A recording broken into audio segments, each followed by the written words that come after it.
এখন শুনবেন সংবাদ শিরোনাম। জুলাই সনদ বাস্তবায়ন ছাড়া নির্বাচন নয়, পল্টনের সমাবেশে জামায়াতের আমির। আইনি ভিত্তি দেওয়ার দাবি সমমনা ৮ দলের।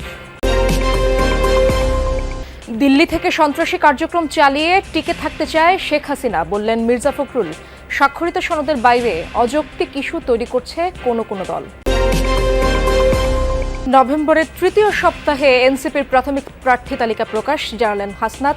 অভ্যুত্থানে পতন হওয়া আওয়ামী লীগের রাজনীতিতে ফেরার সুযোগ নেই। নাশকতার শঙ্কায় দেশ জুড়ে নিরাপত্তা জোরদার, বিভিন্ন স্থানে অগ্নিসংযোগ, ককটেল বিস্ফোরণ। সরকারের পাশাপাশি দলগুলোকে মোকাবেলার আহ্বান উপদেষ্টার। আসসালামু আলাইকুম। এতক্ষণ দেখছিলেন সংবাদ শিরোনাম, এখন দেখবেন বিস্তারিত। গণভোট ও জুলাই সনদের আইনি ভিত্তি ছাড়া নির্বাচনের সুযোগ নেই বলে মন্তব্য করেছেন জামায়াতের আমির ডক্টর শফিকুর রহমান। বিকেলে রাজধানীর পল্টনে জামায়াত সহ সমমনা ৮ দলের সমাবেশে দেয়া বক্তব্যে এমন মন্তব্য করেন তিনি। বলেন, জুলাই সনদ যারা মানবে না তাদের জন্য 2026 সালে কোনো নির্বাচন হতে দেয়া হবে না। গণতন্ত্রের কথা, সংখ্যাগরিষ্ঠ দল যা বলবে তাই হবে। কোনো দলের নয়, বিজয় হবে জনতার। তাই জনগণের দাবি আদায়ে কাজ করে যাবেন বলে জানান জামায়াতের আমির। শিগগিরই পরবর্তী কর্মসূচি দেওয়া হবে বলে জানিয়ে জামায়াতের আমির তা পালনের আহ্বানও জানান। নভেম্বরে গণভোট আয়োজন সহ 5 দফা দাবিতে দুপুর 2টায় শুরু হয় এই সমাবেশ। সে সময় অন্যান্য নেতারা বলেন, যারা সংবিধানে গণভোট নেই বলছেন তারা হাসিনার সুরে কথা বলছেন। স্বাধীনতার 54 বছর পর পল্টনের এই সমাবেশ রাজনীতিতে মাইলফলক হয়ে থাকবে বলে জানান নেতারা। বলেন, জুলাই সনদ বাস্তবায়নে কোনো বিলম্ব করা যাবে না, গণভোট ছাড়া কিছু হতে দেওয়া হবে না। সমাবেশের কারণে কাকরাইল হয়ে নাইটেঙ্গেল মোড় থেকে পল্টন পর্যন্ত সড়কে যান চলাচল বন্ধ হয়ে যায়। তাদেরকে এই দাবির সাথে একমত হয়ে জুলাই সনদে আইনি ভিত্তির আদায়ের দাবিতে বিলম্বের ষড়যন্ত্র পরিহার করতে হবে। আমরা যখন প্রায় একমত হয়েছি আগামী 26 ফেব্রুয়ারির নির্বাচনের জন্য, তখন একটি মহল থেকে ষড়যন্ত্র শুরু হয়েছে। সেই ষড়যন্ত্রের সূত্র ধরেও আজকে দিল্লির ষড়যন্ত্রে আগামী 13 তারিখে শাটডাউনের নামে নতুন নাশকতার পরিকল্পনা করা হচ্ছে। এই জুলাই সনদ কোন কাগজের সনদ হিসেবে আমরা দেখতে চাই না। তারা জুলাই সনদের বাস্তবায়নকে ঠেকিয়ে দিয়ে বাংলাদেশে আবার ফ্যাসিবাদ কায়েম করবার ষড়যন্ত্র করছে। 26 নির্বাচন দেখতে হলে আগে জুলাই বিপ্লবের স্বীকৃতি লাগবে, আর জুলাই বিপ্লবের স্বীকৃতি দিতে হলে জুলাই সনদের আইনি ভিত্তি দিতেই হবে। এই আইনি ভিত্তি ছাড়া কোন নির্বাচন অনুষ্ঠান হওয়ার কোন সম্ভাবনা নেই। শেখ হাসিনা ভারতে বসে গাড়ি পোড়ানো ও হরতালের ডাক দিয়ে দেশে অস্থিতিশীলতা তৈরির ষড়যন্ত্র করছে। দেশবিরোধী চক্রান্তের অভিযোগে তাকে আর দেশে ফিরতে দেওয়া হবে না বলে হুঁশিয়ারি দিয়েছেন বিএনপি মহাসচিব মির্জা ফখরুল ইসলাম আলমগীর। দুপুরে ঠাকুরগাঁওয়ের সদর উপজেলার বড়গাঁও ইউনিয়নের লক্ষ্মীরহাট উচ্চ বিদ্যালয় মাঠে এক মতবিনিময় সভায় অংশ নেন তিনি। এ সময় বিএনপি মহাসচিব বলেন, শেখ হাসিনা একজন সন্ত্রাসী। তিনি অস্থিতিশীলতা তৈরি করে আবারও দেশে ফিরতে চান। সাহস থাকলে দেশে ফিরে রাজনীতি করার আহ্বান জানান মির্জা ফখরুল। মানুষ আওয়ামী লীগকে আর ক্ষমা করবে না বলেও মন্তব্য করেন তিনি। বলেন, এই দেশে জামায়াতের ভোট নেই, তাই পিআর ও অন্যান্য দাবি তুলে নির্বাচন পিছিয়ে দেওয়ার ষড়যন্ত্র করছে তারা।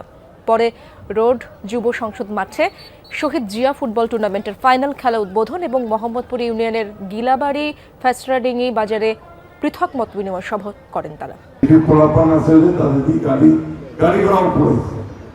এখন এই গাড়ি ঘোড়া যারা এইভাবে পুরাবে, তারা দেশের সম্পদ নষ্ট করবে, আর যে দিল্লিতে আরামে বসে থাকবে, তাকে কি আমরা এই দেশের আসতে দিব?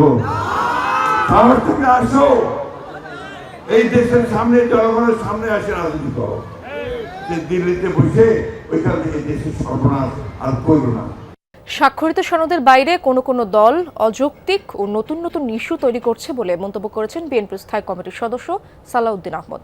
রাজধানীর গুলশানে দলের চেয়ারপারসনের কার্যালয়ে বিএনপির স্থায়ী কমিটির সংবাদ সম্মেলনে এমন মন্তব্য করেন তিনি। বলেন, রাষ্ট্রপতির অধ্যাদেশ ছাড়া আদেশ জারির কোনো সুযোগ নেই, আর সরকার আদেশ জারি করলে তা আইন হবে না বলেও জানান তিনি।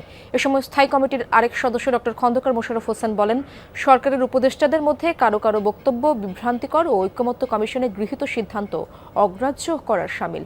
বলেন, জুলাই জাতীয় সনদে উল্লেখিত বিষয়ের বাইরে সরকার কোনো সিদ্ধান্ত ঘোষণা করলে সনদের স্বাক্ষরকারী কোনো দলের মান্য করার বাধ্যবাধকতা থাকবে না। এজন্য সরকার দায়ী থাকবে বলে জানান বিএনপি নেতারা।